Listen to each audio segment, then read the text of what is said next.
tenemos una conferencia de este espacio que denominamos Espacio Tesis, en el que nos gusta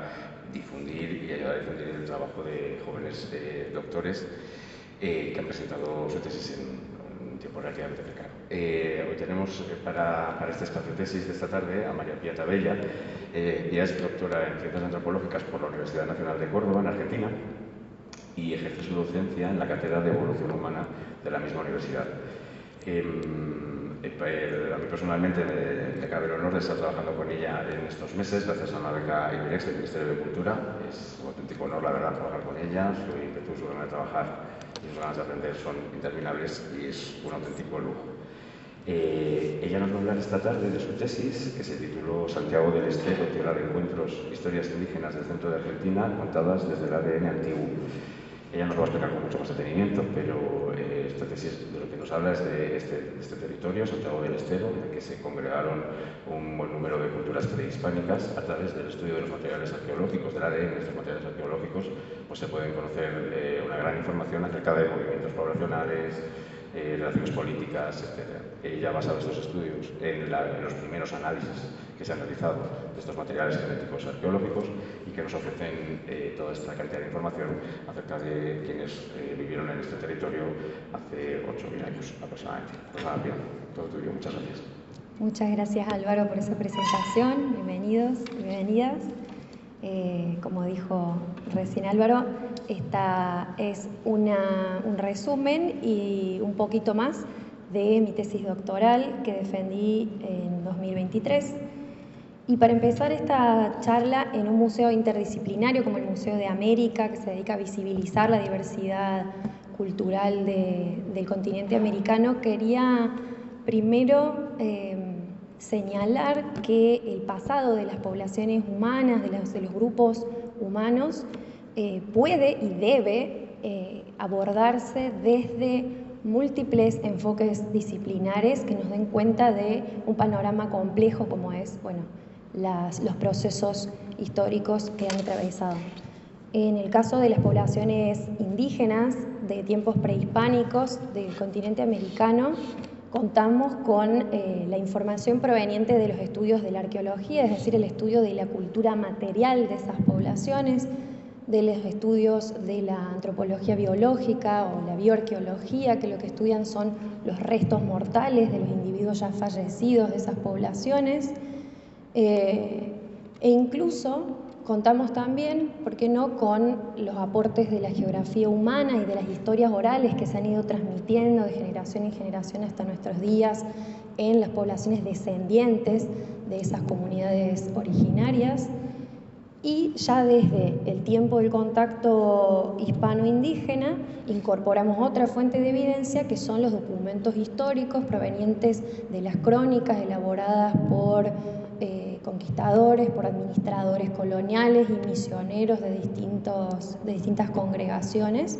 que registraron los estilos de vida y distintos procesos históricos desde la llegada al territorio. Pero quizás un abordaje un poco menos visible, menos conocido, sobre todo en el ámbito museográfico, museológico, es el aporte que puede hacer el estudio del ADN antiguo, que es el material genético que se preserva en los restos humanos de personas fallecidas en el pasado y que permite abordar desde otra profundidad temporal,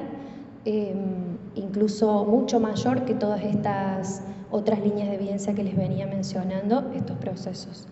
La idea en esta charla va a ser intentar darle un sentido a todos estos discursos, estas narrativas que se van construyendo sobre el pasado desde distintos enfoques,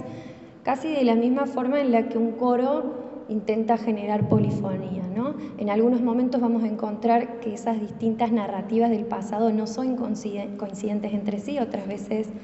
sí, y la idea es que no intentar generar una prevalencia de una por sobre la otra, sino entre todas construir el rompecabezas de lo que es la historia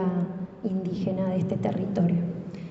En el caso de la llanura de Santiago del Estero, que ya les voy a contar un poquito más dónde queda ese territorio, Hay muchos abundantes estudios desde la arqueología, sobre todo a partir del siglo XX, desde la bioantropología, la bioarqueología y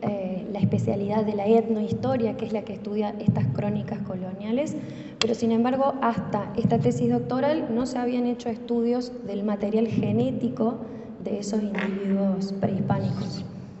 Entonces va a ser ese el aporte que hacemos desde nuestro lugar. Les decía, Santiago del Estero es una provincia del país de Argentina, en el cono sur de Sudamérica, que se encuentra en la región más árida del sector septentrional de la región Chaco-Pampeana.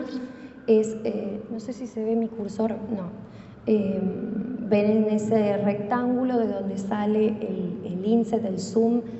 de la provincia de Santiago del Estero hacia la derecha,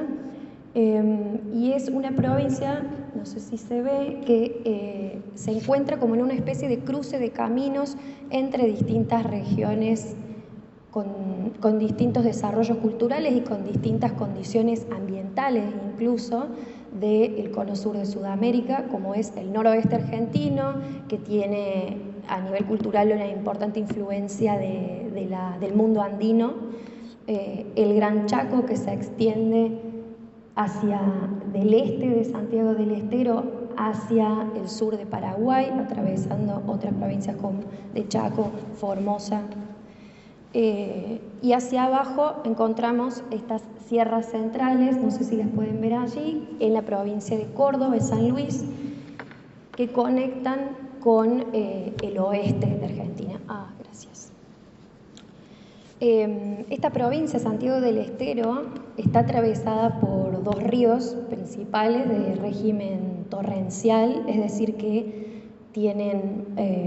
periodos, sobre todo en la estación húmeda se concentra en el verano, que se producen inundaciones de esas cuencas hídricas, y por otros periodos de aridez donde en algunos casos quedan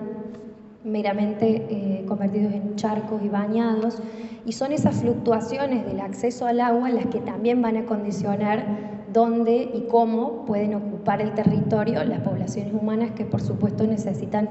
acceso a fuentes confiables de agua para hacer su vida cotidiana, ¿no? Para sentarse. Tanto en tiempos prehispánicos como en la actualidad, ese acceso al agua va a ser un condicionante muy importante de ocupación del territorio. Pero también esos ríos, los ríos Dulce y Salado, que cruzan de manera diagonal, no sé si se llega a ver, del noroeste hacia el sureste, la provincia, fueron también como vías de contacto entre esas regiones del noroeste argentino hacia la región de las Pampas, a través de Santiago del Estero como una especie de puente. Y entre medio de esos ríos, en lo que sería la Mesopotamia de los ríos Dulce y Salado, fue en tiempos prehispánicos la zona donde mayor concentración de población, de mayor densidad demográfica, y es donde se concentra también esta investigación, ¿sí? Bueno, ¿qué nos dice? Por un lado, la arqueología tradicional del siglo XX sobre ese territorio y sobre todo las poblaciones que lo habitaron, desde cuándo, de dónde venían, etc. Bueno, si bien la historia de la arqueología en la provincia de Santiago del Estero tuvo momentos cíclicos, altibajos, algunos momentos de mayor interés por parte de la academia y otros de completo vacío en investigaciones y publicaciones, los pioneros fueron dos hermanos franceses que, como suele suceder a principios del siglo XX, eran más bien excavadores amateurs que llegaron a la Argentina, se instalaron en la provincia y comenzaron a excavar de manera intensiva en esta zona entre medio, principalmente en la Mesopotamia, entre medio de los ríos Dulce y Salado, en la llanura santiagueña, y a través del análisis de miles y miles de piezas de cerámica que recuperan y de restos humanos que también recuperan de esos sitios que excavan entre los años 20 y 30 del siglo XX, van a establecer, van a definir lo que ellos le llaman la gran civilización chaco-santiagueña, a la que atribuyen una gran profundidad temporal y conectan con civilizaciones del viejo mundo relacionadas con el Mediterráneo, las conectan con el norte de América, con los constructores de montículos de Norteamérica, y crean toda esta mitología sobre el origen de las poblaciones de Santiago del Estero a partir del descubrimiento de estas inmensas urnas cerámicas muy ricamente decoradas, de las cuales, por supuesto, con los criterios de la época, seleccionaban solo aquellas que estaban completas y las acumulaban con una idea más de coleccionismo, ¿no? Más estilística. Y esa idea de la gran civilización chaco-santiagueña, que para ellos en nada se relacionaba y ningún vínculo tenía con las poblaciones indígenas actuales, digamos, que habitaban en ese territorio y que fueron las que encontraron los españoles cuando llegaron al territorio, fue también un poco el germen de esta idea de una especie de extinción de esa gran civilización que habría quedado como flotando, perdida en un tiempo desconocido, ¿sí? Luego, ya en los años 60, se establece con esta idea también tipológica de la arqueología de la época, una seriación de distintas culturas arqueológicas basadas en los tipos de cerámica que encontraron en la llanura santiagueña, que se habrían ido sucediendo y reemplazándose uno atrás del otro. Estas denominadas las Mercedes, que sería la más temprana, luego fue reemplazada, según esta teoría, este modelo, por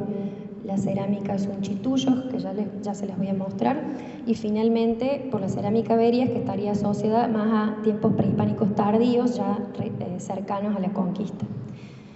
Y la impresión que daba esa arqueología del siglo XX era que el territorio de Santiago del Estero, sobre todo de las llanuras de Santiago del Estero, tenían un desarrollo cultural homogéneo, relacionado con el mundo andino, con el mundo del noroeste argentino, y unilineal, ¿no? Que se iban sucediendo estas culturas arqueológicas y reemplazándose unas a otras. Sin embargo, ya en los años 70 había, sobre todo mujeres arqueólogas, que discutían esta manera de interpretar el pasado y que planteaban que no había tal homogeneidad de los desarrollos culturales en el territorio, sino que podría haber habido una ocupación diferencial entre las regiones más serranas, al oeste de Santiago del Estero, que seguro que en el mapa no se llega a ver porque es una serranía muy, muy, muy bajita, pero está hacia el oeste y hacia el sur, conectando con la provincia de Córdoba, que habrían tenido una ocupación, una ocupación más temprana, asociada a puntas de proyectil, es decir, a poblaciones nómades, cazadoras, con cultura material lítica parecida a unos desarrollos del centro, de las sierras centrales de Argentina, que han sido fechados entre 8.000 y 6.000 años antes de Cristo. Y luego, aparentemente, la llanura habría sido ocupada de manera más tardía,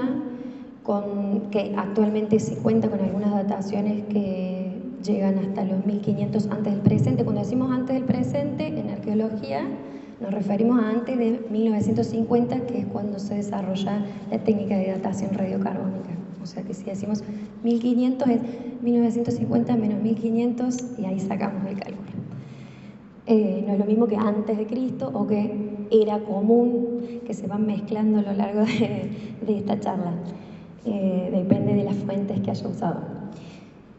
Entonces les decía que estas ocupaciones más tempranas de la llanura santiagueña están asociadas, según la arqueología, según los estilos cerámicos,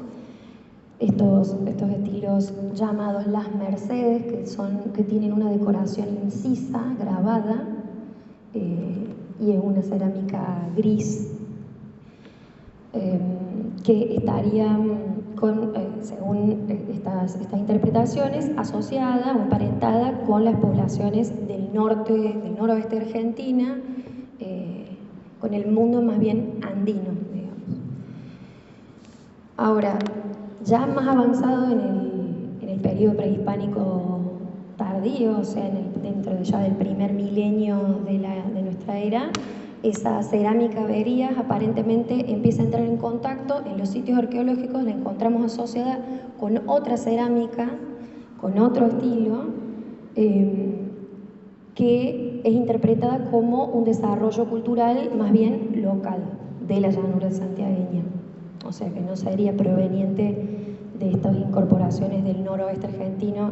como si se asocia a la cerámica Las Mercedes. Estas son las cerámicas típicas del periodo prehispánico tardío en Santiago del Estero, que son la cerámica Sunchituyos, que teóricamente sería un poco más temprana y se encuentra principalmente desde el norte del río Dulce, pasando por toda la Mesopotamia entre los dos ríos, hasta llegar a la cuenca media del río Salado, y está asociada entonces con unas dataciones en torno a los 1000 años antes del presente. Y aparentemente para estos arqueólogos de los años 70 y 80 sería un desarrollo cultural más bien relacionado con las poblaciones del Chaco, de la región chaqueña, ¿no? Que luego empieza a coexistir en los mismos sitios arqueológicos, en los mismos asentamientos poblacionales, con otro estilo cerámico, que es el estilo que ven arriba, averías, polícromo, que tiene rojo y negro, en realidad es blanco y negro sobre rojo, sobre una base roja,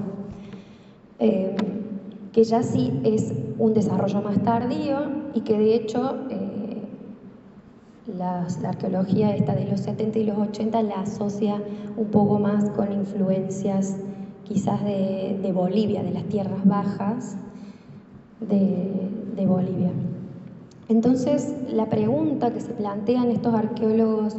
de fines del siglo XX es, bueno, si están apareciendo estas dos tradiciones cerámicas que aparentemente tienen influencias de distintos orígenes geográficos en los mismos sitios coexistiendo, bueno, ¿no podría ser que hay como distintos pueblos habitando la llanura santiagueña en consonancia con lo que se refleja en las crónicas coloniales de hasta 5 lenguas distintas que se hablaban en el territorio, ¿no? O sea, según las crónicas se encontraban con pueblos más sedentarios, a los que llamaron tonocotes, otros pueblos nómades a los que generalizaron como lules, pero que podrían haber venido del Chaco también, y entonces los lules del Chaco y los lules de Santiago tampoco queda tan claro en las crónicas si eran las mismas personas o no. También influencia del noroeste con los pueblos de Aguitas y relaciones con los pueblos de Córdoba. Entonces, parecería que esa supuesta homogeneidad que se planteaba a principios de la arqueología clásica quizás no sería tal, ¿no? Encontraríamos distintas ocupaciones en el territorio a lo largo del tiempo y por otro lado diferentes influencias culturales reflejadas en distintos estilos cerámicos. Sin embargo, el estilo de vida, los modos de vida de esas poblaciones, las formas de habitar esas condiciones ambientales eran bastante similares, ¿no? Se sentaban, colocaban su residencia, su domicilio en montículos de tierra que construían represas para controlar el agua. Recordemos de esos ríos torrenciales que en algunos momentos eran poco confiables, generaban inundaciones o sequías. Entonces se supone que esas represas también permitían tener acceso al agua todo el año. Tenían una economía mixta que mezclaba algo de agricultura de calabazas, de maíz y de algunos porotos con recolección de frutos del monte, con la caza y con la pesca, sobre todo de peces del río. Entonces no eran exclusivamente agricultores como sí los pueblos del noroeste, más con un desarrollo cultural más andino. Y todos ellos, tanto los que producían cerámicas unchitullos como los que producían la cerámica avería, reproducían esta imagen del búho, ¿no? de una figura de un pájaro que aparentemente, si bien en algunos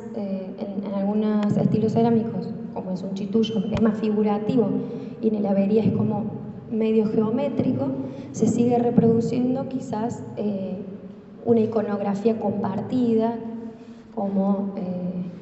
en común, ¿no? Entre estos pueblos tardíos de la llanura. La pregunta entonces es si eran o no eran distintos pueblos, ¿no?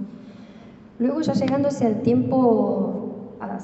prehispánicos tardíos, cercanos hacia la conquista, cercanos al 1500, 1550 es cuando se instala el asentamiento urbano de Santiago del Estero. La ciudad de Santiago del Estero fue fundada en 1553 y es la única ciudad, el único proyecto urbano de éxito que perdura desde tiempos coloniales hasta ahora en Argentina. Por eso se le llama la madre de ciudades. Y bueno, entonces les decía, llegando hacia esos tiempos, cercanos casi a la llegada de los españoles, encontramos en el sector medio del río Salado que empieza a asociarse en los sitios arqueológicos las cerámicas averías con una serie de procesos poblacionales, demográficos, de un incremento de población, ¿no? Aldeas cada vez más grandes, asentamientos cada vez más estables y evidencias que darían cuenta de una intensificación de las actividades productivas, tanto agrícolas como, y de ganadería, como vemos en estas figuritas que representan posiblemente camélidos, llamas, y la actividad del hilado de textiles a partir del descubrimiento en los sitios arqueológicos de miles y muy diversos estos pesos de hilado, o torteros, fusayolas le llaman aquí, ¿no? Fusayolas, que sirven para hacer los contrapesos para el hilado de los tejidos.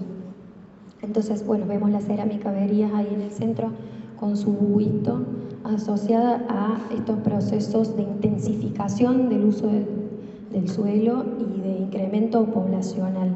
Y es en ese contexto donde va a haber un sector del río Salado donde se va a intensificar esta actividad que se llama el área de los bañados de Ñatuya, porque se producen justamente unos bañados del río que proveen unas características ambientales ideales para el desarrollo de la agricultura y para la instalación de las poblaciones humanas, y va a ser exactamente en los sitios ubicados en esa región y no así en los otros 200 sitios arqueológicos de la provincia, donde se encuentran evidencias de contactos con otras regiones, como por ejemplo materiales elaborados en metales, posiblemente provenientes del mundo andino, porque son materiales con estilos de producción y con técnicas de producción más bien incaicas, ¿no? Estamos también hablando de tiempos de dominio incaico sobre el noroeste argentino y los Andes centrales. Además de estos materiales de metal, se habla en la literatura, aunque está perdido porque nadie sabe exactamente en qué colección museológica está, se menciona la aparición de objetos de Spondylus, que es una caracola que viene de la costa pacífica, o sea, cómo llegó desde la costa pacífica hasta la zona mediterránea de Argentina, posiblemente por el intercambio entre pueblos. Y estas cerámicas asociadas al mundo de la comensalidad del imperio incaico, queros y pucos, que han sido interpretados su aparición en Santiago del Estero como posibles dones y contradones en situaciones de alianzas políticas entre las poblaciones sedentarias de la llanura de Santiago del Estero con los pueblos del noroeste de Argentina que estaban bajo dominio incaico, que formaban parte del Tahuantinsuyo. Si bien Santiago del Estero no formó parte del imperio incaico, se considera que podría haber sido como un último bastión de defensa de la frontera suroriental contra los ataques y los embates de las poblaciones nómades chaqueñas y pampeanas con las cuales lindaba Santiago del Estero. También se encuentran en estos mismos sitios del río Salado objetos que posiblemente provienen de la región chaqueña y del litoral del río Paraná en Argentina,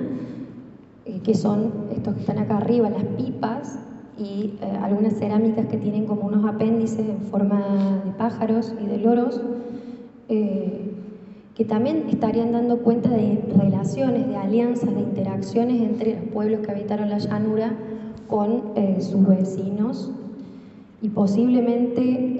en contradicción con también las descripciones que se hacen en las crónicas coloniales de que los pueblos de la llanura santiagueña, los pueblos sedentarios, eran pacíficos y se encontraban constantemente asediados por los pueblos chaqueños nómades que los invadían y los saqueaban. Sin embargo, encontramos estos intercambios de objetos que más bien nos podrían estar hablando de relaciones estratégicas, ¿no? Más bien pacíficas e incluso de larga data, de varios siglos antes de la conquista. Todos estos procesos de los que estamos hablando también nos hacen pensar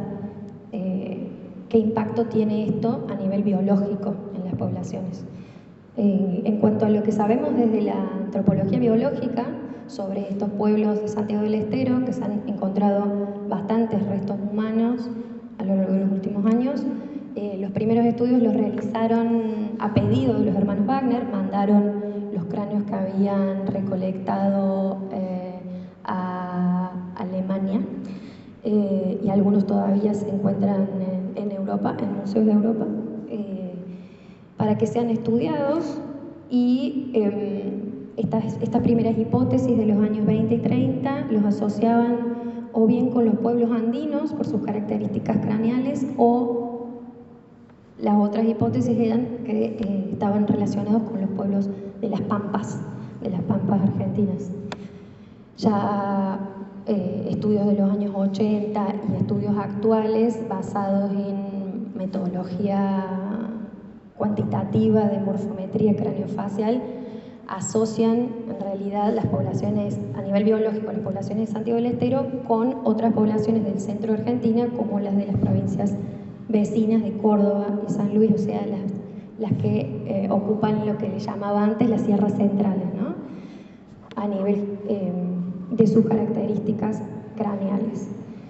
Y un dato no menor que quizás también es interesante incorporar a la discusión son las prácticas de deformación intencional de los cráneos que muchos pueblos realizan. En el caso de la llanura santiagueña, estos pueblos, estas culturas, practicaban un tipo de deformación tabular erecta, como la que vemos acá abajo, es decir, ponían unas tablillas en el cráneo de los niños para deformarlas de tal modo de representar una pertenencia a un grupo étnico y diferenciarse de otros. Y esta práctica, este patrón tabular erecto, es el patrón predominante en los cráneos de Santiago del Estero. Sin embargo, hubo un par de tesis doctorales en 2009 y 2010 que estudiaron la colección de cráneos de Santiago del Estero y encontraron algunos cráneos sin ningún tipo de deformación craneal, y pensaron que si las prácticas de deformación intencional están relacionadas con una identidad cultural y una pertenencia étnica, aquellos cráneos minoritarios sin deformación podían ser migrantes, podían ser personas que no pertenecían al grupo. Que todo esto también nos va a hacer pensar de qué manera la genética puede venir a responder o a conversar con estas preguntas que se nos han planteado desde las otras disciplinas, ¿no? Desde los otros enfoques disciplinares. ya sea de interacciones entre distintas regiones del Cono Sur, de movimientos, migraciones individuales o colectivas, e incluso preguntas sobre el poblamiento inicial, de dónde venían los pueblos que originalmente, en torno a 8.000 años antes del presente, se asentaron primero en la sierra y luego ocuparon la llanura de Santiago del Estero. ¿Y qué podemos aportar desde la arqueogenética, es decir, desde el estudio del ADN antiguo, que les decía, ese ADN recuperado de los restos de individuos fallecidos, para, a través de los métodos y los modelos teóricos de la genética de poblaciones humanas y de la biología evolutiva, preguntarnos o responder a las preguntas de la antropología, la arqueología y la historia? Para responder esa pregunta, como buena maestra ciruela, les traigo una metáfora. Pensemos que la diversidad genética de una población es un frasco lleno de confites de colores. En una determinada región de nuestro genoma, de nuestro ADN, tenemos cada persona tiene distintas variantes para esos sitios del ADN. Cada variante es un color distinto de confite. Y encontramos en nuestra población, en nuestro frasco, muchos colores de confites que representan todas esas variantes que en genética de poblaciones le llamamos polimorfismos, del griego polis, muchos, morfos, formas. Entonces, nos encontramos con esta diversidad genética, y si yo,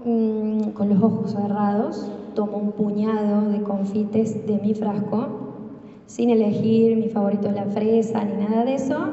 sin mirar, tomo un puñado aleatoriamente y armo un nuevo frasco más pequeño con los confites de mi mano. Por efecto del azar, los confites que quedan en el frasco más pequeño no necesariamente son representativos de todos los colores presentes en mi frasco original, en mi población madre. Entonces nos encontramos que mi población hija, mi frasco pequeño,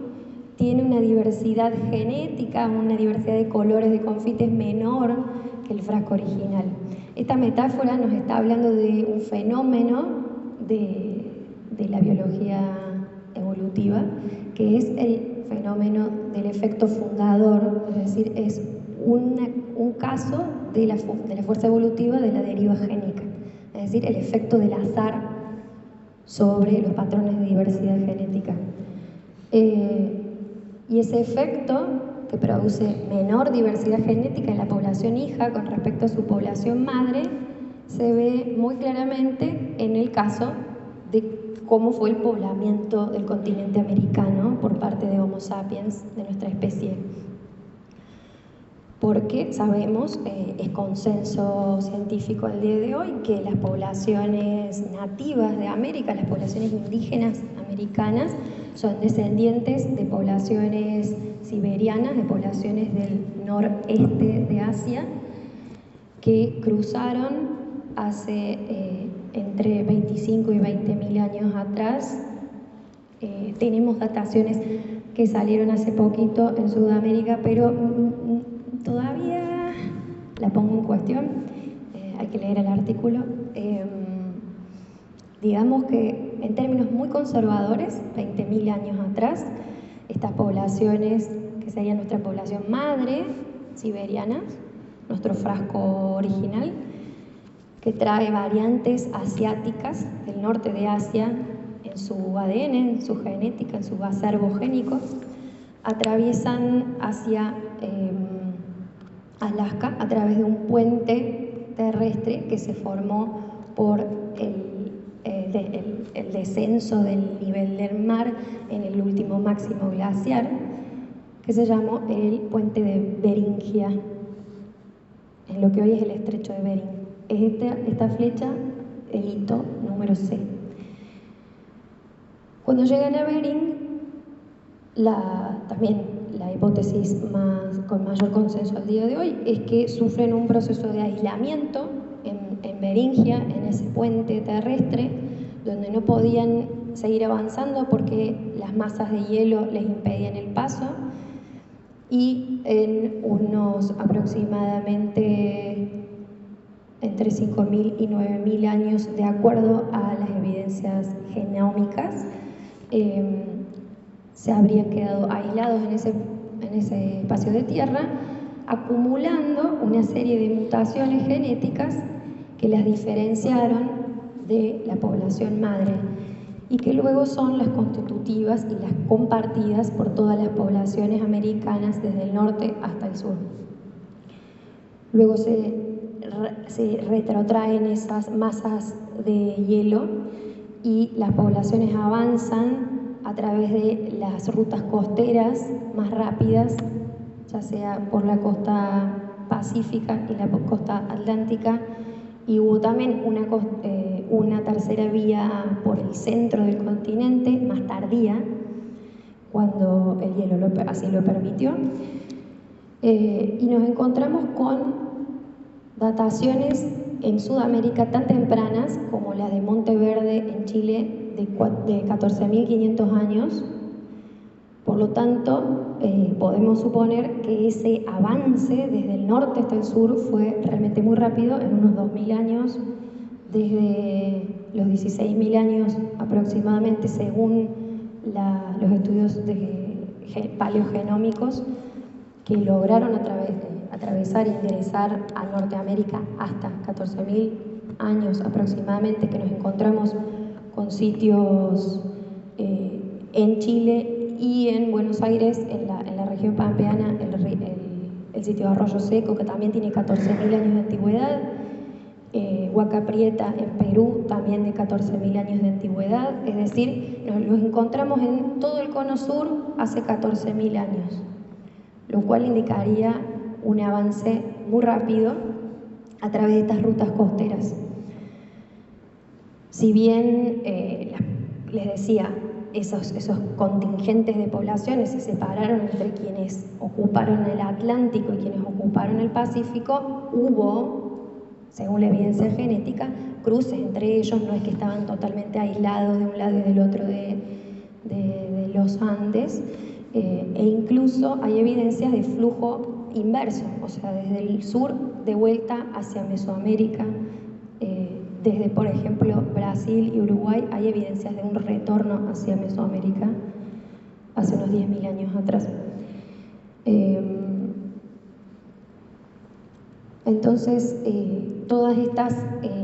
estos procesos migratorios y de ocupación del territorio de manera secuencial del norte hacia el sur, que implican sucesivos efectos fundadores, que yo les iba diciendo, el efecto que han dejado en la genética de las poblaciones humanas es una progresiva pérdida de la diversidad genética de norte hacia el sur. Y de todo el genoma humano, quizás el que más ha sido estudiado de los 90 hasta ahora por una serie de características que les voy a comentar, es el ADN mitocondrial. Es una pequeña porción de ADN circular que se hereda por vía materna de madres a hijos, varones y mujeres, pero solo las mujeres lo transmiten de generación en generación, porque permite reconstruir todos estos procesos pasados de migraciones y de diferenciación local de las poblaciones gracias a una serie de características propias. Por un lado, la gran cantidad de copias que tenemos de ADN mitocondrial, porque tenemos muchas mitocondrias en cada célula, a diferencia del ADN que está en el núcleo de la célula, que está en una sola copia por célula.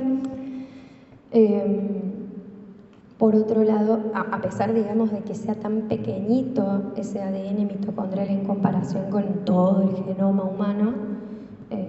no sé si les dije, pero tiene tan solo 16.560 pares de bases, es decir, no tiene mucha información genética, pero sí está en muchas copias, o sea, hay mucha cantidad. Después vamos a pensar cómo eso, en casos de muestras biológicas degradadas, como es el ADN antiguo, el hecho de que haya muchas copias nos sirve porque hay más probabilidades de recuperar algo de ADN, de ese ADN, a pesar de la degradación. Otra de las características que tiene es que tiene una alta tasa de mutación en comparación con el ADN nuclear, es decir, que hay mayor diversidad genética entre individuos y entre poblaciones, sobre todo, a nivel mitocondrial que a nivel del resto del genoma, o sea, que a nivel nuclear. No me voy a adentrar en las razones de la biología molecular y del origen de la mitocondria, de por qué tiene mayor tasa de mutación, pero sí es interesante pensar que si se conoce la tasa a la que esa parte, ese fragmento de ADN, el ADN mitocondrial, muta de generación en generación, se puede utilizar como lo que se llama un reloj molecular. Es decir, si yo comparo secuencias mitocondriales de distintos individuos, cuento cuántas mutaciones acumuló cada secuencia y las comparo entre sí, puedo calcular cuántas generaciones atrás esos individuos compartieron un ancestro común del cual heredan las mutaciones que comparten y a partir del cual acumularon por separado las mutaciones que los diferencian. ¿Se entiende? Otra característica interesante es esta que les decía de la herencia por vía materna. ¿Por qué se hereda por vía materna? Porque cuando el óvulo va a fecundar, cuando el espermatozoide va a fecundar el óvulo, la mayor parte de las mitocondrias, que son la usina de energía de la célula, están en la cola del espermatozoide y cuando el espermatozoide llega al óvulo, pierde la cola. La mayor parte de las mitocondrias del padre se pierden, algunas ingresan, pero parece haber, según algunos estudios, una serie de mecanismos que van eliminando las mitocondrias de origen paterno, tanto a partir de la fecundación como durante el desarrollo del ovocito, y termina quedando casi la totalidad de las mitocondrias de una persona del origen exclusivamente del óvulo, o sea, del origen materno. ¿Por qué es interesante esto? Bueno, porque podemos rastrear, como en una línea, como en un árbol genealógico de una familia, podemos rastrear toda la línea materna, generaciones hacia atrás. Y por último, una característica que nos sirve para poder reconstruir estos procesos del pasado es que esta parte del ADN no recombina. La recombinación es el proceso en el cual los cromosomas homólogos durante la meiosis comparten fragmentos de ADN, intercambian fragmentos de ADN, se mezclan y el ADN mitocondrial, al no recombinar,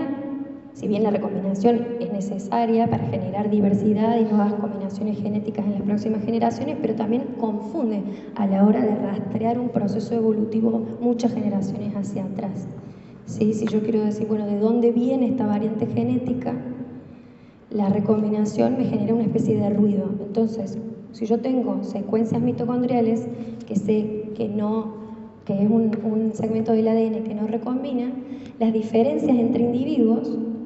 en sus secuencias solo se las puedo atribuir a la mutación y no a la recombinación. Por lo tanto, me sirve a mí para más fácilmente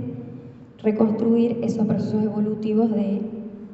ancestros compartidos y de momentos de separación de linajes. ¿Sí? Y hablando de esa reconstrucción, es lo que se denomina la filogenética, ¿sí? Que es la reconstrucción de estos esquemas anidados de linajes genéticos a través de las bases, digamos, de los principios de la biología evolutiva, según los cuales todos los seres vivos compartimos un ancestro en común en algún momento de la historia, a partir del cual hemos ido divergiendo, ¿no?, a través del tiempo. Entonces la idea en estas reconstrucciones filogenéticas, ¿cómo se lee un árbol filogenético? Tenemos las puntas, que son los individuos en el momento en el que los estamos estudiando. Pueden ser individuos antiguos, pero también pueden ser individuos presentes. Son las secuencias que estoy estudiando. Y si voy hacia atrás en la rama, me encuentro con los nodos que unen a las ramas, que unen a los linajes, y esos nodos son los ancestros en común entre las ramas. Sí, en este caso lo que vemos en la diapositiva es el árbol filogenético mitocondrial humano, esquematizado, por supuesto, que da cuenta de justamente un inmenso efecto fundador que sufrió nuestra especie, que es la salida fuera de África. Todos los linajes mitocondriales humanos no africanos heredan una serie de mutaciones y comparten un ancestro común solamente con una pequeña muestra o submuestra de toda la diversidad africana, toda la diversidad genética que hay en el continente africano, lo cual nos permite entonces afirmar que todas las poblaciones no africanas descienden de esas poblaciones africanas que son sus ancestros en común, ¿sí? Todas las que están ahí en rojo, toda esa diversidad que está en rojo está presente en África actualmente, y solamente el haplogrupo, o sea, el grupo de linajes que comparten un ancestro común, M y N, que está cortado, perdón, el N está allá arriba, son los ancestros de todas las otras poblaciones humanas del resto del planeta, ¿sí? Que salen de un linaje L3 africano dentro de todos los otros linajes, toda la diversidad genética que hay en África, ¿no? La idea entonces al reconstruir estos árboles es agrupar las secuencias genéticas mitocondriales según sus semejanzas para inferir esos procesos de ancestría compartida y de separación de los linajes, ¿no? Y de acumulación de mutaciones que las van diferenciando. Ahora, cuando esas reconstrucciones filogenéticas se solapan con el conocimiento que tenemos de la geografía, podemos reconstruir los patrones por los cuales esos linajes se fueron ocupando y se fueron dispersando por el territorio. ¿Sí? Si yo asocio determinados linajes que son característicos y más frecuentes de una determinada región geográfica, puedo reconstruir a través de sus ancestros en común, a través de su historia filogenética, bueno, cómo llegaron a esas regiones, cómo llegaron y cómo se relacionaron con otras regiones que pueden o no tener linajes parecidos o diferentes. Con todo este marco tan largo, perdón, pero si no era imposible entender lo que sigue, llegamos a, bueno, ¿qué queremos saber de Santiago del Estero? ¿Qué queremos saber de las poblaciones de la llanura santiagueña?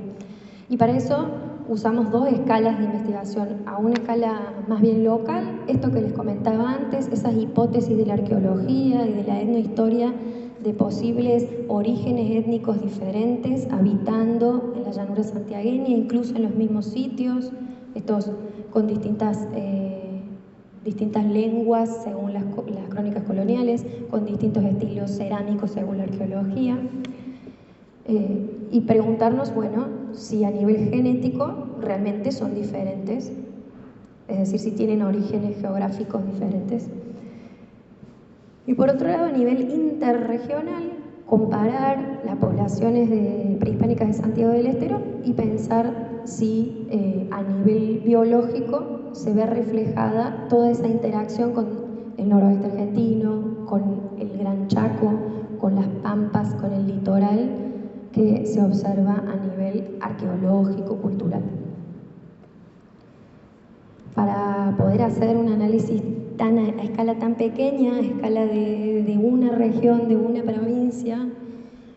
hubo que hacer un muestreo lo más representativo posible de esas regiones que yo les comentaba, que eran donde mayor densidad poblacional había en tiempos prehispánicos, y para eso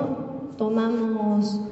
muestras óseas y dentarias, principalmente dentarias, de 49 individuos resguardados en 2 colecciones museológicas. Por un lado, la colección del Museo de Ciencias Antropológicas y Naturales Emilio y Duncan Wagner, que está en Santiago del Estero, de donde vienen 40 de los individuos, y 9 individuos de una colección que está en el museo de mi universidad, el Museo de Antropología de Córdoba, que de ahí provienen 9 individuos. Gracias a colaboraciones que estuvimos haciendo en paralelo a esta investigación doctoral, obtuvimos dataciones radiocarbónicas de algunos de esos individuos. Para el caso de la colección Wagner, que principalmente, recordemos que los hermanos Wagner principalmente excavaron en la región del río Salado. Entonces, no todos esos individuos, como sabe la gente que trabaja en museos, no todos esos individuos tienen información de la procedencia exacta. Muchos de ellos no están siglados. 20 más o menos sí están siglados, pero los que no están siglados suponemos que son de la misma región que los demás, que es en la cuenca media del río Salado, ¿no? Y los que están en el Museo de Córdoba, los que vienen del Museo de Córdoba, son de las investigaciones de un ingeniero alemán que se dedicó a excavar al norte del río Dulce. Entonces tenemos de los 2 ríos esta representación de las distintas poblaciones de los 2 ríos, de la llanura santiagueña. Y lo que les decía sobre las dataciones, tenemos dataciones que van en general entre los 300 a los 500, 600 años antes del presente para la mayor parte de las muestras, un promedio de 400 años antes del presente. Pero una muestra nos dio una sorpresa, tiene 1800 años antes del presente, es la datación más antigua de la provincia hasta ahora, porque solo se contaba con esas que les comentaba del río Dulce de 1500 años. Esta sería la más antigua, que viene del río Salado. O sea, ahora tenemos dataciones anteriores al primer milenio en el Dulce y en el Salado. Y en el caso de las muestras del río Dulce del Museo de Córdoba, casi todas están, bueno, las 3 que están datadas están en torno a entre los 300 y los 600 años antes del presente, o sea que son tardías, ¿no? En general son muestras prehispánicas tardías. Además contamos con algunas descripciones bioantropológicas de esos cráneos que fueron realizadas por la colega que tomó las muestras, sobre todo para el caso de los hermanos Wagner, ¿no? De la población del Salado. Bueno, ¿cómo se obtiene el ADN antiguo? Esta parte es como más chismosa. Fue producto de una colaboración con el Laboratorio de Antropología Molecular de la Universidad de Tennessee, Knoxville. Fuimos en 2018 con todos los permisos pertinentes para la exportación de material biológico y material patrimonio. Y lo que hicimos fue, por un lado, pulverizar esos dientes. Lo que se hace es, se limpia, se esteriliza la superficie de los dientes, porque lo que sabemos es que el ADN, que les decía, el ADN antiguo es muy frágil, está muy fragmentado, ha sufrido, distintos procesos de degradación desde el momento en el que muere el individuo, ya sean procesos propios de la autólisis de las células y procesos químicos y físicos en la tierra cuando esos individuos ya son depositados. El pH del suelo, todo lo va degradando, ¿no? La temperatura. Recordemos que Santiago del Estero es árida, es muy calurosa. Entonces, todos esos procesos van degradando el ADN. Lo que se hace entonces es trabajar bajo protocolos, bajo condiciones lo más controladas posibles, como vemos, usando toda esa parafernalia de protección, no para nosotros, sino para las muestras, para no contaminar con nuestro ADN humano moderno, que está tan enterito a las muestras que tienen ADN tan fragmentado y frágil.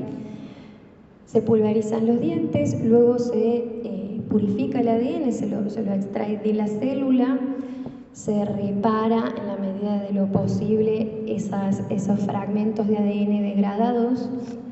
se aplican una serie de códigos que nos permiten rastrear a qué individuo pertenece cada una de las secuencias que después vamos a obtener.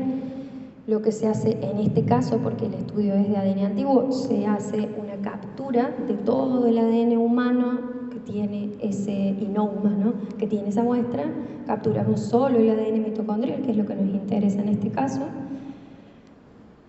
Cuantificamos a ver cuánto tenemos y lo amplificamos, o sea, como sacar muchas fotocopias de ese ADN que nos interesa, que es el ADN mitocondrial, para finalmente secuenciarlo a través de una plataforma de secuenciación masiva de Illumina MiSeq, que lo que hace es obtener millones y millones de lecturas de cada uno de esos fragmentitos, de cada una de esas moléculas fragmentadas de ADN de cada individuo. Luego, toda esa información, como saben, hay que procesarla computacionalmente. Yo soy antropóloga, tuve que aprender a programar, no se lo recomiendo a ningún antropólogo. Y lo que se hace, pensemos en un puzzle, ¿no? Puzzle. Rompecabezas. Pensemos en un puzzle, el que tenemos una foto en la tapa del puzzle. En el caso de los estudios de ADN mitocondrial tenemos una secuencia de referencia de un individuo, que es una persona europea que se secuenció en los años 90 y sirve de referencia como, bueno, así tiene que verse un ADN mitocondrial. Tenemos la tapa del puzzle y ahora tenemos millones y millones de fragmentos de 200 pares de bases aproximadamente, son las piezas del puzzle, y lo que hay que hacer es acomodarlas contra mi referencia para obtener la secuencia de cada individuo. Todo eso informáticamente, por supuesto, no a mano. Una vez obtenidas esas secuencias, lo que se hace es compararlas entre sí y compararlas con poblaciones publicadas en la literatura científica, otros individuos con sus secuencias mitocondriales que están disponibles en bases de datos accesibles en Internet. En este caso trabajamos con una base de datos específicamente del cono sur de Sudamérica, que se construyó manualmente con el paso de los años del doctorado, de 3.700 individuos, antiguos y modernos. Es decir, los modernos son personas del cono sur de Sudamérica cuyos linajes mitocondriales fuesen nativos, ¿no? Se excluyeron a todas las personas que tuvieran ancestros de otros orígenes, europeos, africanos, asiáticos, etc. Con esta información lo que se hace es trabajar a nivel estadístico,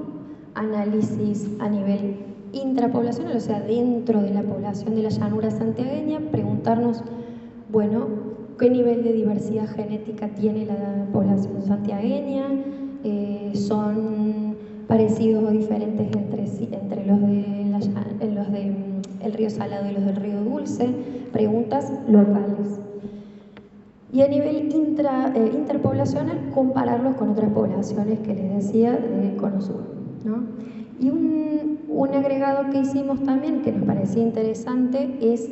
preguntarnos si estas poblaciones tienen una continuidad biológica en el tiempo con las poblaciones que hoy habitan esos territorios. Es decir, si la población santiagueña de hoy tiene ancestros compartidos con la población prehispánica, que es lo que llamamos la continuidad biológica en el tiempo. Luego construimos estos árboles que yo les mencionaba. Esto es nada más para que vean cómo se ve un árbol. Construimos un árbol para cada uno de los distintos haplogrupos americanos mitocondriales, con las secuencias. Las distintas puntas de cada rama son los individuos y los numeritos que están en las ramas son las mutaciones que separan a las ramas entre sí o que los individuos comparten entre sí, ¿no? Tenemos nuestros nodos, que son los ancestros compartidos, y las mutaciones que los diferencian están en cada una de las ramas, ¿sí? Así se ve más o menos un árbol filogenético. Ahora, ¿qué pudimos recuperar de todo este análisis? De las 49 muestras obtuvimos 45 genomas mitocondriales completos, prácticamente más del 99% del genoma mitocondrial cubierto. Por ahí falta una pieza del puzzle, pero no es representativa, o sea, no afecta la interpretación. Y empezamos a hacernos preguntas. ¿Eran diferentes los grupos prehispánicos de la llanura santiagueña? Es decir, los grupos que habitaron el Salado y los que habitaron el Río Dulce.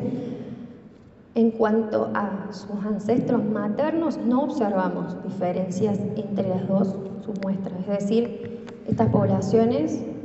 pensemos que además no hay muchos kilómetros de separación, compartieron muy seguramente ancestros comunes, pero también flujo génico entre ellos, es decir, que se cruzaban las poblaciones entre sí. De hecho, encontramos individuos que tienen la misma secuencia mitocondrial, que provienen de un sitio arqueológico y otros que provienen de otro sitio, es decir, comparten una ancestra, una pariente por vía materna en distintos sitios arqueológicos, lo que también nos hace preguntarnos otras cosas sobre los patrones de movilidad y de asentamiento de las poblaciones prehispánicas, ¿no? Que a veces pensamos que los sitios arqueológicos son unidades independientes entre sí, cuando en realidad son parte de un proceso de habitar un territorio, de habitar un paisaje. Incluso encontramos una situación bastante interesante, que es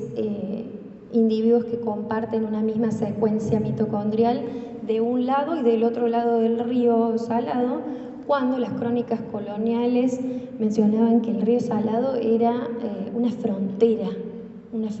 para ellos, ¿no? Para ellos les resultaba muy difícil atravesar el río porque está encajonado en barrancas muy altas. Incluso hay fuentes jesuitas que mencionan la gran destreza, se sorprenden de la habilidad de los pueblos locales de trasladar a sus campamentos con sus rebaños de un lado al otro lado del río, y a nivel genético, bueno, nos encontramos con que son parientes, digamos, son parientes por vía materna de un lado y del otro lado del río, lo que muy posiblemente sean la misma población, ¿se entiende?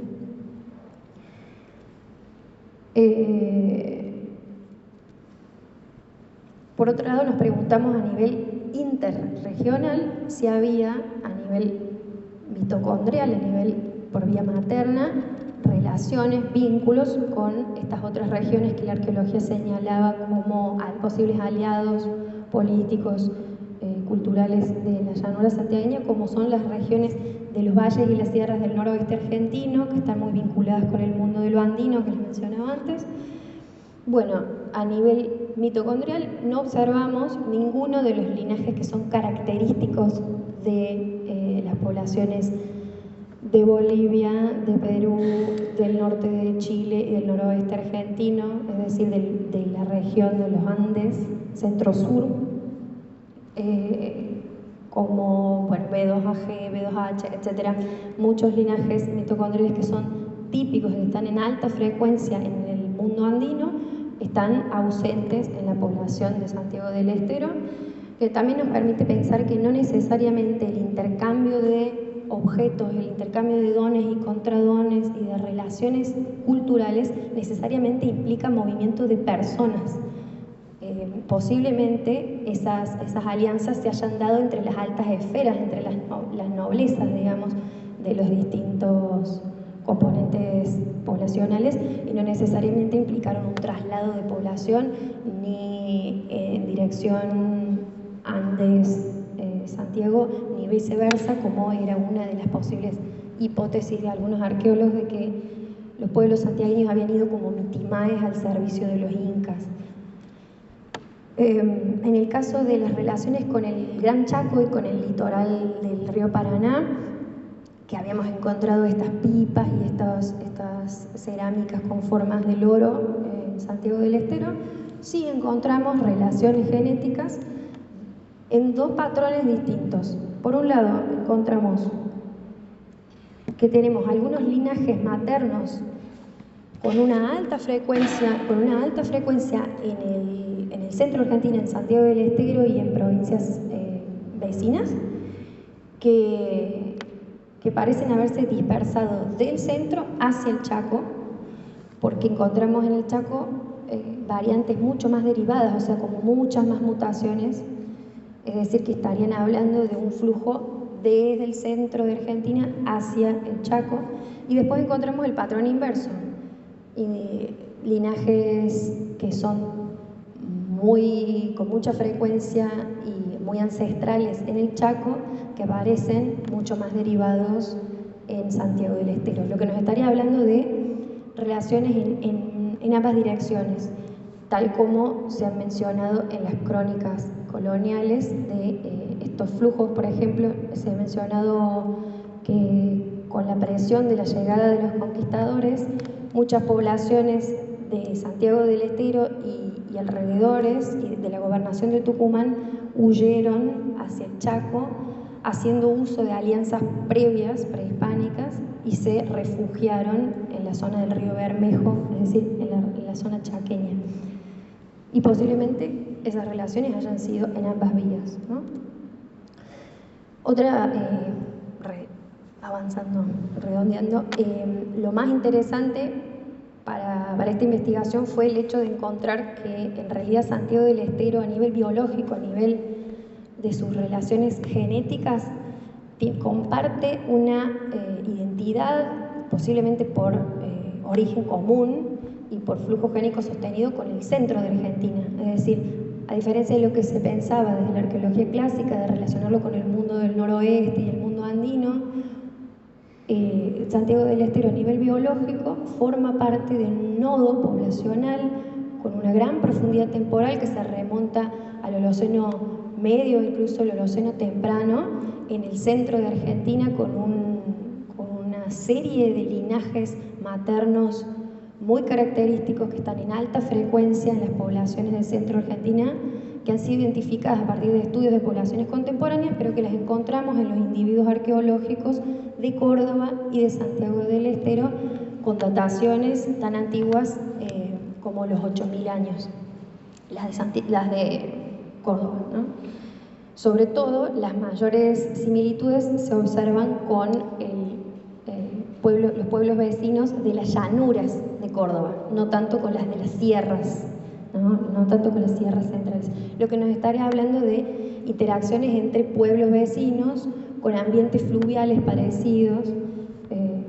y por supuesto con un origen compartido en el centro de Argentina. Estas son las representaciones de la frecuencia de todos estos linajes que son característicos del centro de Argentina, cómo se concentra su mayor frecuencia en esta zona del centro de la Argentina, para cada uno de estos linajes. Y a su vez, lo que se puede hacer, como les decía, haciendo uso del reloj, de la herramienta del reloj molecular, es estimar, inferir, contando las mutaciones compartidas, las edades de coalescencia, es decir, cuándo fue el último ancestro común de cada uno de esos linajes, que en su mayoría, para todos estos linajes característicos del centro de Argentina, es decir, de la zona Córdoba, Santiago del Estero, San Luis, el centro, están en torno a los 9.000 años y los 4.500 años. Ese es el promedio de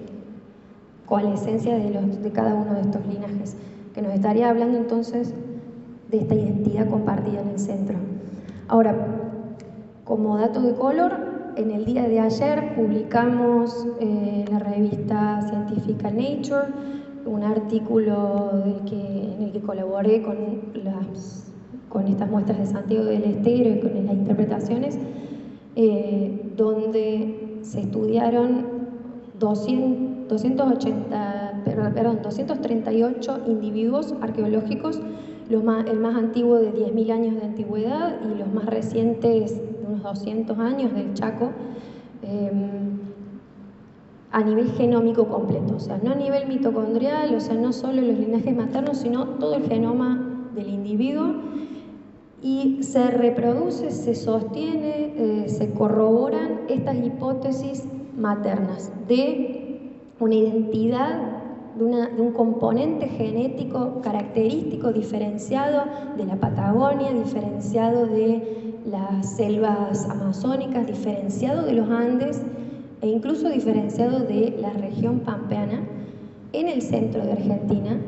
que tendría mínimo una antigüedad de 8.500 años, que es la edad del individuo arqueológico más antiguo que porta ese componente de ancestría, pero posiblemente es anterior, y que ha sufrido o ha atravesado diferentes dispersiones poblacionales, interactuando con otras poblaciones y mestizándose, mezclándose con esas otras poblaciones. En el recuadro vemos las poblaciones de Santiago del Estero, de la llanura, que en su totalidad su ancestría es del componente del centro, pero también vemos que arriba de todo están las poblaciones del Chaco, que muestran mestizajes entre componentes de ancestría genética provenientes de las selvas, o sea, de ancestría más bien atlántica, con esta ancestría del centro. Podríamos incluso pensar si Santiago del Estero no fue el puente que unió ese proceso de mestizaje entre el componente del centro de Argentina y el componente más amazónico, más de las selvas subtropicales. Otras características interesantes a nivel genómico es que vimos a nivel más fino incluso cómo las muestras del río Salado son más parecidas a las otras de la llanura de Córdoba, mientras que el río Dulce es un poquito más parecido a las sierras y a los valles del noroeste, o sea que era cierto que algunos vínculos posiblemente deben haber habido, sobre todo en el río Dulce, ¿no? En resumen, perdón por extenderme tanto, vemos entonces dos patrones diacrónicos, es decir, con diferentes temporalidades en nuestra muestra de la llanura santiagueña. Un proceso mucho más antiguo, de mucho más larga data, de un origen común en el centro de la Argentina, con un proceso de diferenciación genética local y con una continuidad en el tiempo, por lo menos de 8.500 años, hasta la fecha, con todos estos linajes maternos compartidos y similitudes entre poblaciones de la llanura santiagueña y las poblaciones de la llanura cordobesa, de las llanuras del centro de Argentina. Y por otro lado, un proceso posiblemente mucho más reciente de interacciones con el Chaco, con el litoral en Santiago del Estero, que estarían hablando de esos flujos en ambas direcciones que ya estaban registrados en las crónicas coloniales. No quería dejar pasar mencionar que hay bastante evidencia de una perduración de esos linajes indígenas en la población actual, a pesar de 500 años de procesos, bueno, de la conquista, la colonización y sobre todo de la conformación del Estado Nacional, el latifundismo y el desplazamiento de las poblaciones rurales en busca de nuevas oportunidades, trabajo, etc. Seguimos viendo una gran continuidad genética, incluso individuos con el mismo linaje mitocondrial, con 300, 400 años de diferencia, ¿no?, en varias generaciones, con algunas discontinuidades que no vamos a mencionar. Y si les interesa un poquito, les dejo este QR que lleva a un artículo de opinión en donde no quería dejar de mencionar que en un contexto como el actual, donde nos encontramos a nivel global con una presión que sufren las poblaciones rurales e indígenas que tradicionalmente preservan la diversidad biocultural en los distintos territorios, en el caso de Santiago del Estero, por el avance de la frontera agropecuaria, el desplazamiento de esas poblaciones, de qué manera estos discursos que construimos desde la academia sobre el pasado y sobre la continuidad o la discontinuidad en los territorios impactan en esos procesos del presente, de construcción de identidades, de reclamos políticos, de reclamos sobre los territorios, y bueno, y actualmente están sufriendo de desplazamientos por parte de la industria agropecuaria y pérdida de sus modos tradicionales de vida. Así que no quería dejar pasar esta oportunidad para mencionarlo y muchas gracias por la paciencia y el interés.